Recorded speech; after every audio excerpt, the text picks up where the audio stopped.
But now we're back with Sheridan Bonner and all the young stars and really cool learning cars. The Formula First, the High Q Formula First Championship.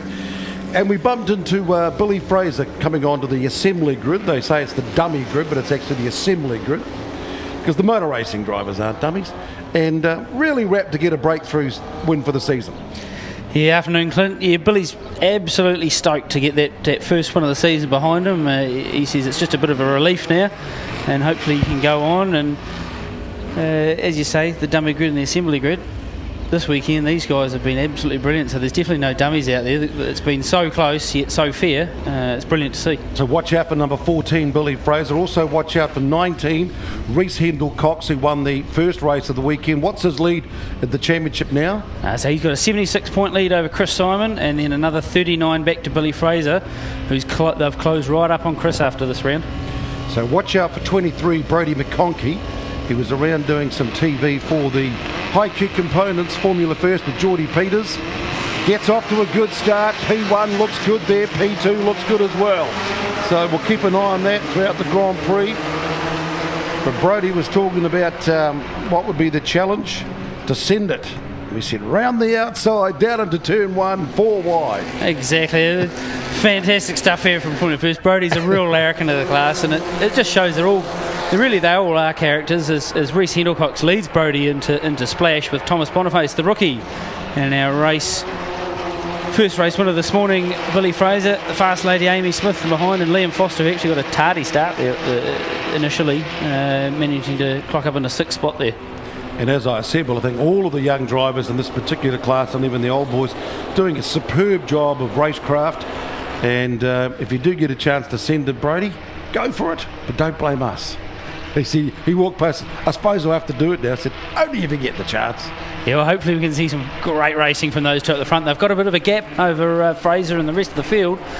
And as they go into the back straight, and you can see from the live stream, you'll see them all just in this big train of cars down the back straight. High-speed train, well over 100 mile an hour down the back straight.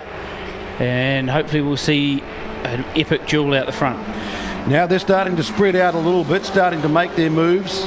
Welcome back to the live stream if you're enjoying the action here on Grand Prix Sunday, Manfeild, Circuit Chris Amon. Beautiful, hot, sunny conditions out there, 24 degrees. The drivers are saying it's very hot in the NZ V8 utes. A lot cooler for these young kids in the 1200cc VW Formula First cars. McConkey, Hendl-Cox, Fraser, swapping places as they'll do for these initial laps. It'll still be nice and hot work out there for them, the free air conditioning being the open wheelers, but pretty hard work out there for some of these guys. They're a bit puffed up when they come back in, I can tell you that. They've got power steering? No power steering here, it's straight rack and pinion, right, all Armstrong. You just take that for granted these days, that all cars have power steering, isn't it? Exactly, the real race cars, we don't need power steering. And it's like sometimes when it starts to rain, real race cars sometimes don't have the misters that actually work, or things start fogging up, don't they? Yeah, exactly. These guys, they usually use anti-fog on their inside of their helmets for that sort of stuff, and they still have problems. But I'm just noticing now, Billy Fraser's actually closed back up to the back of them, so he's really, after that first win this morning, he wants another one. So they're keen, they're lean, they're hungry, they're mean, young cars, and doing the big drafting down the back straight. Reece Hendl-Cox, he'll take McConkey. Billy Fraser will say, well, I'm going to try and join up, but Brodie moves across and covers that move. High-speed trainer cars here, they're starting to form up. We're going to get some great racing as the build-up to the Grand Prix, and what a way to start with these young guys and some old fellas out there duking it out. 3 wide down into turn 1, that'll go down to 2, then they'll go back to single file. We saw some really nervous passing, and we're attempting to try to make those passes in the TRS race this morning. So what's going to happen this afternoon? But I tell you what, it's going to be busy because they're all starting to bunch up again now. Through 3, round through to the hairpin. Oh, Chris Simon running wide there through Splash. One of them's off, 21, Liam Nicholson. He's gone off at Toyota. We might have a safety car for that. He's in a bit of a dangerous spot there. So the rest of the field will be racing down towards Higgins. Meanwhile, there'll be a yellow flag out down by turn 1. Nothing up around Higgins at this stage. So McConkey Fraser, Hendl-Cox, Foster. Down the back straight. Hendl-Cox moves out from under the draft. Trying to get the inside line against Billy Fraser. Billy Fraser working hard to go wide and try and get in behind both of them now. So Hendl-Cox has made that stick. McConkey just getting a few wobbles as they race off the ripples. These guys have to think about this because there's a yellow flag at the end of the straight. They'll all have to think about it. There's double yellow. So they can't pass there. They've all got to just button up and back off. Brodie's playing a bit of gamesmanship there. He's backed them right up, and because he knows that they can't pass down there. So they've got Liam Nicholson out of the car and they're going to leave it there. They're going to let the cars race. I can see all race control looking down at the car, and they're going to leave it there. Double wave yellow, so we're going to continue racing this great formula. So that's going to take out the Brodie McConkey passing move. He doesn't have to send it down. I'm sure he'll find somewhere else too. Yeah, somewhere else. But of course that'll take out one of the big passing moves down the big long straight here, so that's going to potentially change the way in which they react and race. Yeah, there'll be a bit of gamesmanship here from a few of these guys coming into turn one, that whether they woe each other up knowing that someone can't pass, and in fact they've actually withdrawn the yellow, so it's going to be all, I'll take all my words back, it's going to be all back on again. Well, the last time they came down there, they all pulled out single file and start, right, let's look at I looked up and I see the yellow flags. No passing, hold your position. So now they're trying to go for break down the back straight. Hendl-Cox has made the move, Fraser's made the move, McConkey's going to go out too wide, coming back round on the ripples. They'll keep it inside the limits, they won't be exceeding the limits. Now they're all back into single file, they're going to look up and see no yellow flags, so it's okay to pass. Oh, Billy Fraser trying to go for a gap on Brodie McConkey, but it wasn't there. And McConkey's moved over once, and he's moved over almost twice to sort of make it impossible to pass. Making his car as wide as possible, Clint. But you can only block once, really, can you? Yeah, you can only move once, make one move down the straight, and that's it. And it depends on who's watching you as to how far you can come back. So Hendl-Cox has re-grabbed the lead. 1:26 the latest lap time at the moment. 1:24.5 has been the best time. So it's Hendl-Cox, 17-year-old out of Whakatane, Brodie McConkey, young character out of the Kapiti Coast, Billy Fraser, teenager out of Auckland, Liam Foster, Thomas Boniface, Chris Simon, Ronan Murphy, 9-1 in the Speed Sport Scholarship car. How's he going? He's going pretty well. They've dropped off the back of that pack, and so has Amy Smith actually. I've clearly missed that watching the race right out front, but Amy Smith and Ronan Murphy fighting there for 6th and 7th. Sorry, 7th and 8th, going down the back straight as the front pack goes into Go Media in a bit of a train, and of course battles all the way down the field, little battle packs, which they're all fighting for their own bit of turf and having a real great time of it too. 3 wide down the straight. This is the big battle pack for the lead. In fact, Foster says, let's just make it 4 wide. This is how you go racing after lunch. Fraser down the inside, try to grab the lead from McConkey. They'll be 2 wide. They'll all go 2 by 2, through 2 into 3. McConkey still holding on to the lead. Hendl-Cox coming back, Fraser getting swamped, and Foster falling back. Oh, this is great to see, Clint. Like, these guys are absolute wheel-to-wheel, 4 wide down the front straight, yet no one touched. It's really great to see from these young fellas. Ronan Murphy doing a superb job there as well, getting in front of Amy Smith. He's now in front of Amy. They'll try and work together to try and maybe make up a bit of that gap in case there's a mistake from this front pack. But as they go down into Higgins, they fan out again, as you can see on the live stream there.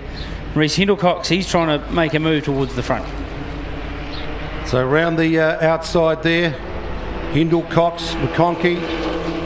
I tell you what, you've got to watch out for young Thomas Boniface, the rookie there. He'll be looking to make a move as we're on the grass with Reece Hendl-Cox down the back straight, nearly 4 wide. And Boniface getting a watching brief, not sure really what he's going to do, but it's going to be McConkey leading through. They're 2 wide with Foster and Hendl-Cox out the back. Chris Simon's just behind these guys thinking, what are they doing? McConkey, can he hold on to it? Fraser, Foster, Boniface down the inside, 4 wide again. McConkey's got swamped.